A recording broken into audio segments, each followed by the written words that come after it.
Hi dears, എല്ലാവർക്കും നമ്മുടെ പുതിയൊരു വീഡിയോയിലേക്ക് വീണ്ടും സ്വാഗതം. ഇന്ന് ഞാനിവിടെ ഓണം സ്പെഷ്യൽ പഴനുറുക്കിൻ്റെ റെസിപ്പി ആയിട്ടാണ് വന്നിട്ടുള്ളത്. അപ്പോൾ എല്ലാവർക്കും എൻ്റെ ഹൃദയം നിറഞ്ഞ ഓണാശംസകൾ. അപ്പോൾ എല്ലാവരും ഓണത്തിൻ്റെ ഒക്കെ തിരക്കിലാവൂലേ? ഞാനും ഇവിടെ ഓണത്തിൻ്റെ തിരക്കിൽ തന്നെയാണ് കേട്ടോ. അപ്പോൾ ഇന്ന് ഞാൻ നിങ്ങളുമായിട്ട് ഷെയർ ചെയ്യണത് ഓണത്തിൻ്റെ അന്ന് രാവിലെ തയ്യാറാക്കിയിട്ട് എടുക്കണ പഴനുറുക്കാണ്. വളരെ പെട്ടെന്ന് ഉണ്ടാക്കിയിട്ടെടുക്കാൻ പറ്റുന്ന ഒരു റെസിപ്പിയാണ് കേട്ടത്.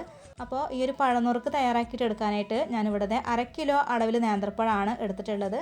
നല്ലോണം പഴുത്തിട്ടുള്ള പഴം വേണം കേട്ടോ ഈ ഒരു പഴനുറുക്ക് ഉണ്ടാക്കാനായിട്ട് എടുക്കുമ്പോൾ. ഈ ഒരു പഴത്തിൻ്റെ തൊലിയൊക്കെ ഒന്ന് മാറ്റിയ ശേഷം കുറച്ച് വലിയ പീസാക്കിയിട്ട് പഴമെല്ലാം ഒന്ന് കട്ട് ചെയ്തിട്ട് എടുക്കുക. അപ്പോൾ പഴനുറുക്ക് ഉണ്ടാക്കാനായിട്ട് നേന്ത്രപ്പഴം തന്നെ വേണം കേട്ടോ എടുക്കാൻ.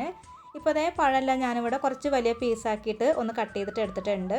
ഇനി ഒരു പാൻ അടുപ്പത്ത് വെച്ച് കൊടുക്കാം. ഇതിലേക്ക് 1 ടേബിൾ സ്പൂൺ അളവിൽ നെയ്യാണ് ഒഴിച്ച് കൊടുത്തിട്ടുള്ളത്. നെയ്യ് നല്ലോണം ചൂടായിട്ട് വന്നു കഴിഞ്ഞാൽ ഇതിലേക്ക് കുറച്ച് കാഷ്നട്ടൊക്കെ ഇട്ട് കൊടുത്തിട്ട് ഒന്ന് ഫ്രൈ ചെയ്തിട്ട് എടുക്കുക. ഇതിന് പ്രത്യേകിച്ച് ഒരു അളവൊന്നുമില്ല കേട്ടോ, നമുക്ക് എത്ര വേണമെങ്കിലും ഇതിൽ ഇട്ട് കൊടുത്തിട്ട് ഫ്രൈ ചെയ്തിട്ട് എടുക്കാവുന്നതാണ്. പിന്നെ ഇതിന് കൂടെ തന്നെ ഉണക്കമുന്തിരി കൂടെ ഇട്ടിട്ട് ഫ്രൈ ചെയ്തിട്ട് എടുക്കാം കേട്ടോ. അപ്പോൾ ഞാനിപ്പോൾ ഇതിലേക്ക് ഉണക്കമുന്തിരി ഒന്നും ചേർത്ത് കൊടുക്കണില്ല. നമ്മൾ പായസത്തിനൊക്കെ ഒന്ന് വറുത്തിട്ടെടുക്കണ പോലെ ഇതൊന്ന് വറുത്തെടുത്തിട്ടുണ്ട്.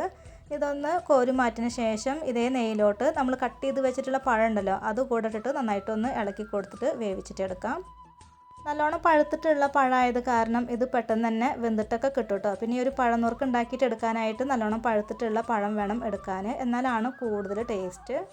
ഈ ഒരു നെയ്യിലൊക്കെ ഇട്ടിട്ട് പഴം നല്ല സോഫ്റ്റായിട്ട് വരുന്നത് വരയ്ക്ക് വേണം കേട്ടോ ഇതൊന്ന് ഇളക്കി കൊടുക്കാനായിട്ട്.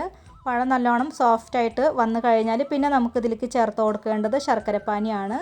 അപ്പോൾ ഞാനിവിടെ 1/2 കപ്പ് ശർക്കരപ്പാനിയാണ് കേട്ടോ ഇതിലേക്ക് ഒഴിച്ച് കൊടുക്കുന്നത്. ഈ ഒരു ശർക്കര പാനിക്ക് പകരമായിട്ട് പഞ്ചസാര ചേർത്തും ഈ ഒരു പഴനുറുക്ക് തയ്യാറാക്കിയിട്ട് എടുക്കാവുന്നതാണ്. പക്ഷേ പഞ്ചസാര ഒക്കെ ഇട്ട് കൊടുത്തിട്ട് ഉണ്ടാക്കിയിട്ട് എടുക്കണക്കായും കൂടുതൽ ടേസ്റ്റ് ശർക്കരപ്പാനിയൊക്കെ ചേർത്ത് തയ്യാറാക്കിയിട്ട് എടുക്കുന്നതാണ് കേട്ടോ. അപ്പോൾ ശർക്കരപ്പാനിയൊക്കെ ഒഴിച്ച് കൊടുത്തതിന് ശേഷം വീണ്ടും എല്ലാം കൂടെ ഒന്ന് ഇളക്കിയിട്ട് കൊടുക്കാം. ഈ ഒരു ശർക്കരപ്പാനിൽ കിടന്നിട്ട് പഴം നല്ലോണം അങ്ങനെ വെന്തിട്ടൊക്കെ കിട്ടണം കേട്ടോ. പിന്നെ ഒരു ശർക്കരപ്പാനി നല്ലോണമൊക്കെ ഒന്ന് വറ്റിയിട്ടൊക്കെ വരണം. ഇപ്പോൾ ശർക്കരപ്പാനിയൊക്കെ നല്ലോണം തന്നെ തിളച്ചിട്ടൊക്കെ വരാനൊക്കെ ആയിട്ട് തുടങ്ങിയിട്ടുണ്ട്. ഇനി ഇത് നല്ലൊരു ഫ്ലേവറൊക്കെ കിട്ടാൻ വേണ്ടിയിട്ട് ഇതിലേക്ക് കുറച്ച് ഏലക്ക പൊടിച്ചത് കൂടെ ചേർത്ത് കൊടുക്കാം. ഏലക്കപ്പൊടിയൊക്കെ ചേർത്ത് ഒന്ന് മിക്സാക്കി കൊടുത്തു കഴിഞ്ഞാൽ പിന്നെ ഇതിലേക്ക് നമുക്ക് ഒരല്പം ഉപ്പ് ചേർത്ത് കൊടുക്കാം കേട്ടോ. ഒരു നുള്ള് ഉപ്പ് കൂടെ ചേർത്തിട്ട് വേണം ഇതൊന്ന് മിക്സാക്കിയിട്ട് എടുക്കാനായിട്ട്. ഇതിലത്തെ ആ ഒരു മധുരമൊക്കെ ഒന്ന് ബാലൻസ് ചെയ്ത് കിട്ടാനാണ് ഉപ്പ് ചേർത്ത് കൊടുക്കുന്നത്. അപ്പോൾ ഒരു നുള്ളു ഉപ്പൊക്കെ ചേർത്ത് നല്ലോണം ഒന്നും കൂടെ ഒന്ന് മിക്സാക്കിയിട്ട് കൂടെ കൊടുക്കാം.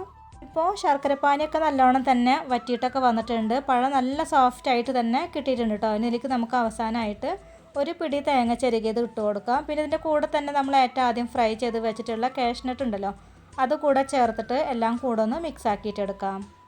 ഇത് നന്നായിട്ടൊന്ന് മിക്സ് ആക്കിയിട്ട് എടുത്തു കഴിഞ്ഞാൽ നമ്മുടെ വളരെ ടേസ്റ്റി ആയിട്ടുള്ള ഈ ഒരു പഴനുറുക്ക് ഇവിടെ റെഡി ആയി കഴിഞ്ഞു. വളരെ എളുപ്പത്തിൽ തയ്യാറാക്കിയിട്ട് എടുക്കാൻ പറ്റുന്ന ഒരു റെസിപ്പിയാണ് കേട്ടോ ഇത്. അപ്പോൾ തീർച്ചയായിട്ടും ഈ ഒരു രീതിയിൽ ട്രൈ ചെയ്തിട്ടില്ലെങ്കിൽ തീർച്ചയായിട്ടും ഒന്ന് ട്രൈ ചെയ്ത് നോക്കണേ. നല്ല ടേസ്റ്റാണ് ഇത് കഴിക്കാനായിട്ട്. കുട്ടികൾക്കും വലിയവർക്കൊക്കെ ഒരേപോലെ ഇഷ്ടമാവും കേട്ടോ. അപ്പോൾ ഇന്നത്തെ ഒരു വീഡിയോ എല്ലാവർക്കും ഇഷ്ടമായിട്ടുണ്ടെന്ന് കരുതുന്നു. അപ്പോൾ എല്ലാവരും ഒന്ന് ലൈക്ക് ചെയ്യുക, ഷെയർ ചെയ്യുക, കമൻറ്റ് ചെയ്യുക. നമ്മുടെ ചാനൽ ആദ്യമായിട്ട് കാണുന്ന കൂട്ടുകാരൊക്കെ ഉണ്ടെങ്കിൽ ചാനൽ ഒന്ന് സബ്സ്ക്രൈബ് ചെയ്യുക കേട്ടോ. അപ്പോൾ ഇനി അടുത്ത നല്ലൊരു റെസിപ്പി വീഡിയോ ആയിട്ട് വീണ്ടും കാണാം. താങ്ക്